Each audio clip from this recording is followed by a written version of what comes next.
Hi, Hi. Thank you Jana. so much for taking time to talk with us today. We're both huge fans. Oh, thank you so much. And thank you for helping to promote Pencils and Pixels. It is available in digital format. Purchase it now. Yes, there's the plug. I know. Well, and I appreciate you putting there in your background. You know, documentaries, it's all about just creating something from the heart, and it's a labor of love. And so I'm so happy that this one is getting a lot of attention. Deserves Yes, it. Yeah. we both really loved it as animation nerds. We were gushing about it actually before we got on camera with you. That's great. What did you learn? Like, was there something that was just I surprising? I feel like we knew, living Most of through the Disney Renaissance, like I knew when it all happened and that shift like happened with animation, but I had no idea just how, I guess, hurtful it was to the animators. This was the first time really getting their story and their side of it, right. being the ones directly impacted. And then also learning how they took the 2D animation style and used it for the CG movies. Like Rapunzel was mentioned as one of them, where they took the techniques. And I was just like, oh, I love 2D animation, so I And want it to live. yeah, like Yeah. Spider-Man, multiverse, like they were able to incorporate 2D and CGI in such a fantastic way, and that actually people missed having the 2D because that is the spirit, the artistry, the magic of each stroke from the artists, and somehow, a little bit of the soul gets lost in the animation when you just completely do it through computer generation. Yeah, it was neat to see the sort of the transition and where they talked about too, like the movies where they would incorporate like one or two pieces and kind of see how it took before they started, incorporating more of it, which I really loved. Like The Great Mouse Detective. I loved that movie as a kid, but I didn't really, and I don't know, maybe that's one of the pieces I loved about it, but I didn't understand like that they were doing this 3D thing and they've incorporated the 2D and they've kind of meshed that all together. And you're like, oh, I don't know, it was really cool. So I mean, I just remember first really hearing about CGI when I was doing Mulan, and they would show me the clip of the Huns on their horses charging down the mountain, and how each Hun was different, and the horses were different, and their expressions were different, and it could only really be achieved through this new technology. And then I find out in this documentary that they had already started doing it in Beauty and the Beast, in that ballroom scene, and yet they were keeping it quiet because they didn't.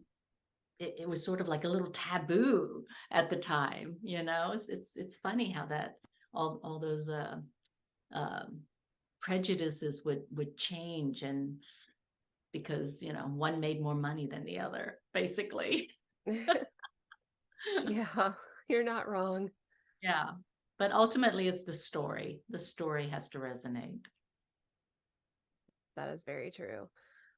I had the chance to speak with Tom a couple weeks ago about this documentary, and we talked about you and how what it was like for you guys. He had nothing but nice things to say. I don't want to get him in trouble. Better.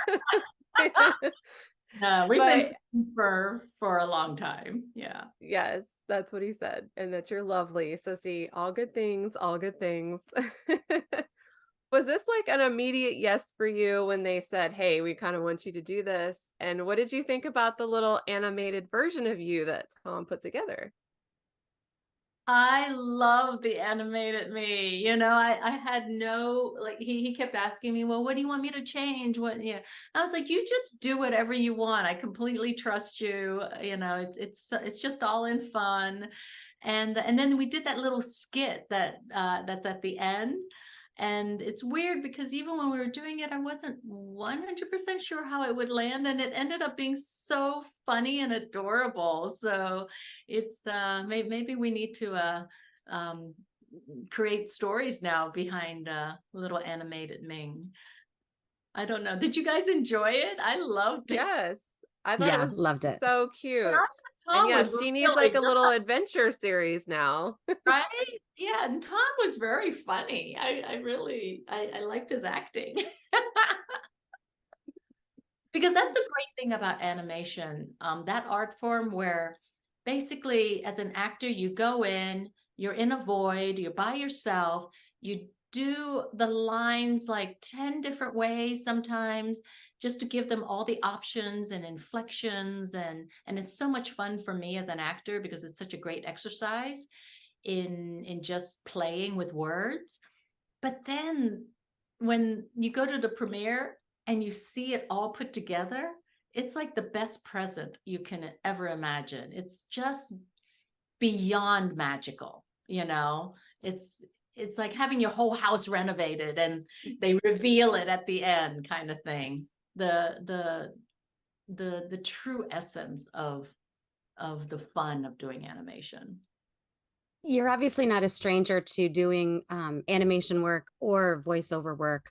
Do you have a preference of doing one over the other? You're obviously incredible at both types of work. Thank you. Appreciate that. I love animation only because I don't have to worry about, gaining the 1 or 2 pounds I've gained or water retention in my face or a pimple or my gray hair coming in that needs to be, yeah, you don't have to worry about any of that. You don't have to worry about the long hours on set in hot costumes. Um, so that's the fun part. You could do a whole, if I'm doing a TV series, I could do a whole episode or 3 episodes in one session. uh and it's just so much fun. It's very freeing. I love live action because it's still, the whole thing about doing acting is it's a collaboration, and I love working with everyone on the set, all the talented people, and that's the one thing that we missed tremendously when we were on strike.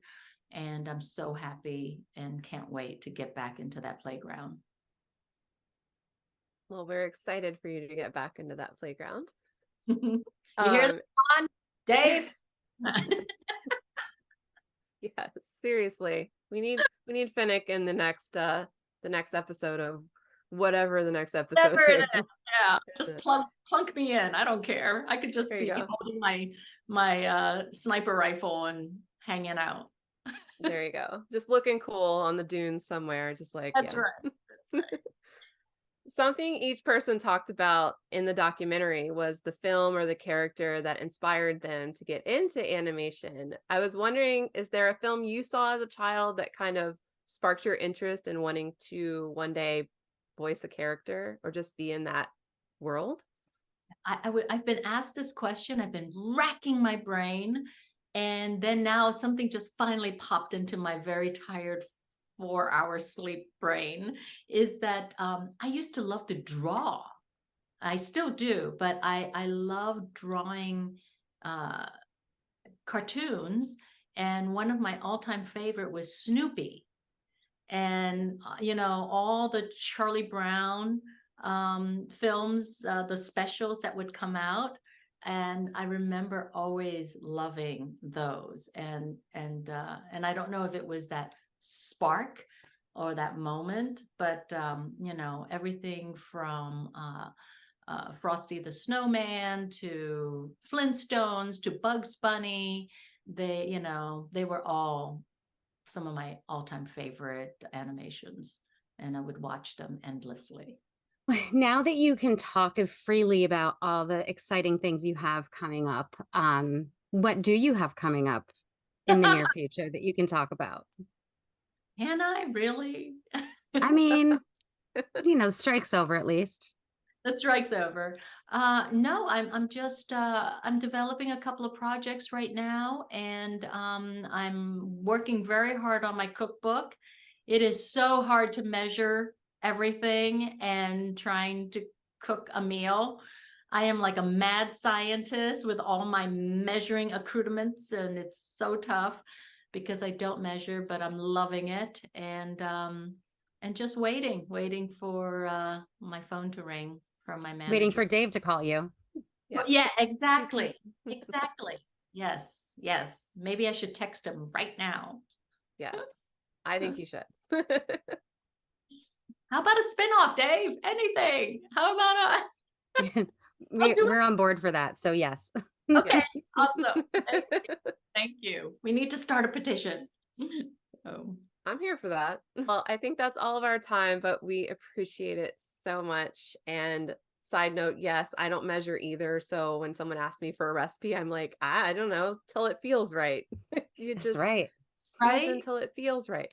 So I'm Exactly. excited for your cookbook and, you know, Thank you. your measurements. Well, they will be pretty accurate, and it's hard though. It's like I'm measuring like a slab of, meat. And I'm like, I never measure. I just eyeball it. And then you go, oh, okay, well, it's It's- gonna be this much. That's what you do. Baking is the only thing that Exactly. requires measuring. Who measures all that stuff? It's so crazy. Nobody measures. Nobody. Baking Nobody. is the only time you really measure. Yeah, Yes. that requires Agreed. chemistry. Cooking does not. Mhm. But I don't think my publisher wants me to say that. No, I'm sure your publisher doesn't, but we're on board. We understand. We understand. Just wing it. It will be a great guide, and it's just like animation. You sometimes you just don't need to measure. It's all about feel. Yeah. Mhm. It's very personal. Exactly. It is. Right. That's right. That's where the artistry comes in. That's right. Thank you so much, Ming-Na. Thank you. Lovely talking and meeting you. Thanks.